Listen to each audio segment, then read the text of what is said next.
yung share wifi na in-order ko, dumating na siya kagabi. Hindi ko siya na-videohan nung in-unboxing ko siya. So, ngayon ko siya bibidyohan. So, ayan. Color puti po siya. Ayan po yung pinaka-signage niya.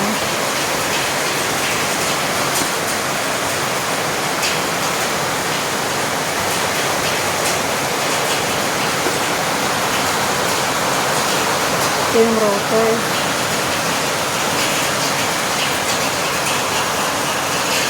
Ito rin yan. Wire, kung matawag dyan sa pa, yung net. Yan.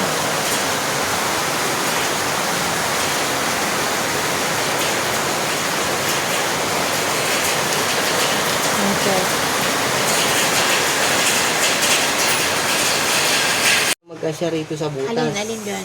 Etong white na to. Oo, saan pwede, saan yan ilalagay? Saan nilalagay? Saan isusuot? Tapos ano pa yung nahugulan. Tapos yung ngayon, gayan. Tsaka dalawang white nasa loob na saksakan. Dali lang. Ayan, kinakabitan natin yung share wifi.